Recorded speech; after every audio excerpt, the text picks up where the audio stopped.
Comic is a first-timer. Yeah, brave enough to do this. First time, he's going to come up in front of you guys, and hopefully you'll go easy on him. Does that sound good? Can we give him some love? He's also an Eagles fan, guys. Give it up for Dan Weiler, everybody. Brian Weiler. Brian Weiler.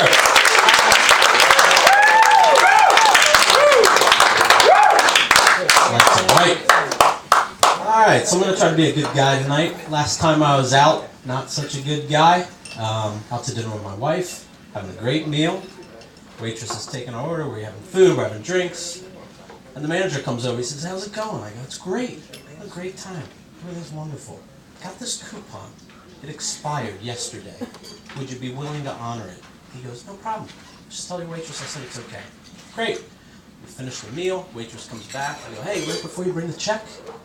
Got this coupon, your manager said it's okay. He's going to honor it. Expired yesterday." She goes, "Great. Who was it? DeAndre?" I go, "He was a black guy." I go, "Yep, it was DeAndre." And the waitress is about to leave. She goes, "Great." But my wife dimes me out and goes, in front of the waitress, "Did you know his name was DeAndre?" And I had to admit that I racially profiled right there in the restaurant to everybody. So I'm trying to get over that. My wife loves me a lot of the time, but she also likes to tell me when I'm a complete shit.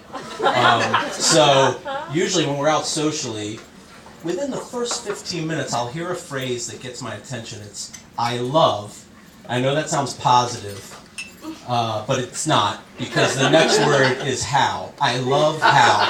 And anytime I hear "I love how," I know I'm about to find out a lot of stuff that I'm doing wrong these days. So, one example is, "I love how when you come home you have to put your keys and your wallet in the same spot every day." Guilty. I do that. I've been a stoner more than half my life, and these are the little tricks of the trade that we use to fend off the weed. I know where my keys and my wallet are at all times, right there. Another one, and this will take a little explaining, but she'll go, "I love how breakfast is for breakfast, lunch is for lunch, and dinner's for dinner." First of all, I never use that fucking voice. I never talk like that, okay?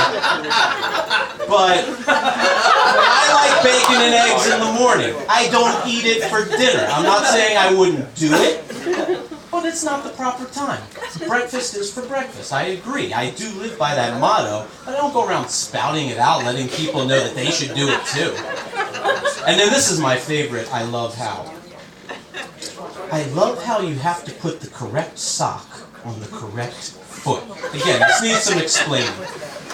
Now, she bought me the fucking socks. And they have a little L on the left sock and a little R on the right sock. So I don't consciously go, "Oh, I gotta put the R on the right foot." I grab them and I go, "Oh, here's the R." And I guess my brain goes, hey, smart guy, why don't you put the R on the right foot?" So that's what I do. And here's the other thing. Why is she watching me put on my socks? We need to have a talk about that at some point. I'm going to beat on my wife a little bit, but I do love her.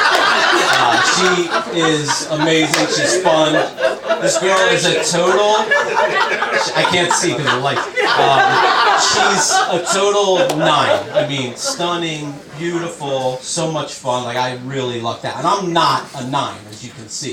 So, but she has self-esteem issues. And she did when we met. So that put us in that same dating pool to be able to hook up together. So now we're together and we're having a great time. But because of the self-esteem issues, I have to be very careful with everything I say to her, because the translation can go off the charts. They're very similar to the game Telephone, if you ever played that when you were a kid, or maybe they do that stupid team building shit at work where, it'll be like 10 people lined up. And the point of the story is, the first person whispers to the second, and so on down the line.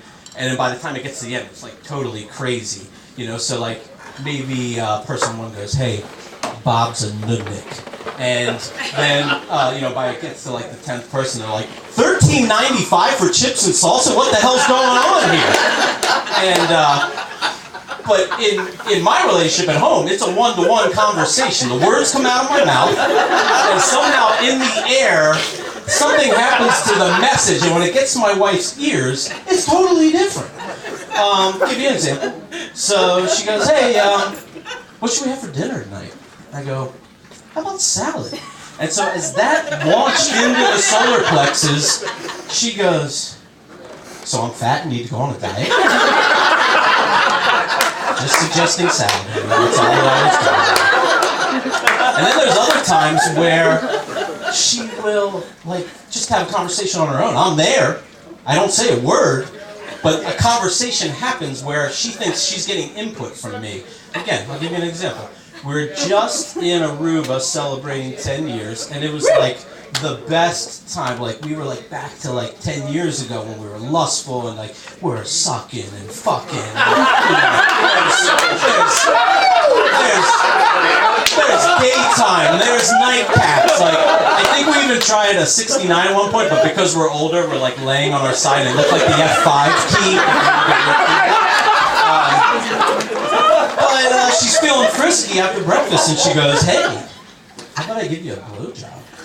I go, "That would be wonderful." And immediately I'm full chub. It's bigger than this.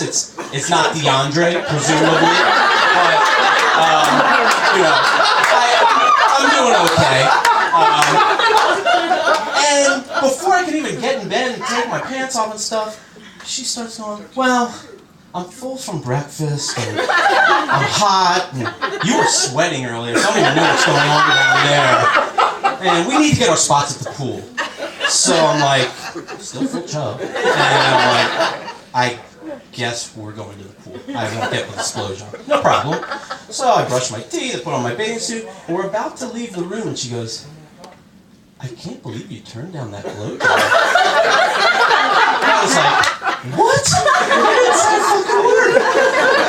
Now, here's the thing. I didn't even want the blowjob. I wanted to make her feel better about herself and bring her self-esteem up. But she nixed it. So, but I noticed self-esteem with women can be a real issue. We were out recently with a bunch of friends, and they're all like women in their late 30s, early 40s, and the Me Too discussion comes up. And like all of these women have stories, and I'm just like, wow, this is unbelievable. And one friend really close to us, she goes, "Yeah, I got roofied in my early 20s." And I'm going to stop real quick because my wife interjects into the conversation, and she goes, "Were you roofied in a good way or a bad way?" And like dead silence. Everyone's like, "Roofied in a good way?" I guess my wife thinks that some adventurous couples mix drugs and booze and are like, "Hey, honey, why don't you slip me a Mickey and just pound away for 40 minutes while I'm unconscious?" So at any rate, our friend telling the story was roofied in a bad way. It wasn't a good way. I just want to make sure that's clear. So, this Me Too story's happening. I'm like blown away. I'm like, holy crap! Like this one's got a story. That one's got a story. And so all of a sudden I look over and there's a couple women who haven't participated in the Me Too conversation. And they're getting pissed off. They're like, why the fuck hasn't someone wanted to jerk off in front of me? What is wrong with me? Am I not worthy of you pulling your dick out of your pants and jerking off when I don't feel it's appropriate? So now, this Me Too thing is way bigger than we anticipated originally. We've got the Me Too girls and the not Me Too girls. So this is epidemic proportions right now. So, and like I said, full chub as soon as a girl asks me for a blowjob. That's instant. And it's only you, honey. It's no one else.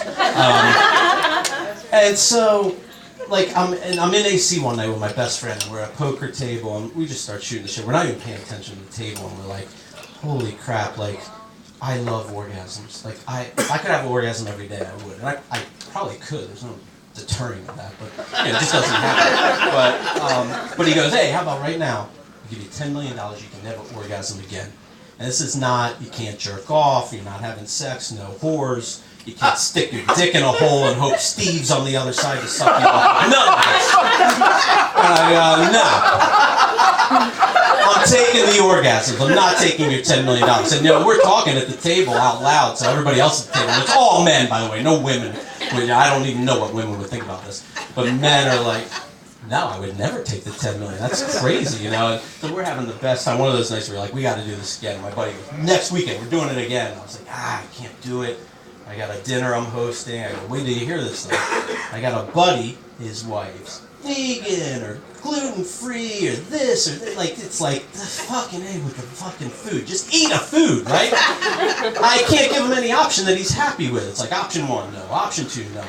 So finally I go, can you tell me what she can eat? He goes, I don't know. She's miserable. She's miserable. Our lives are miserable. I can't. And so as I'm telling my buddy this, he goes, tell him to take the $10 million.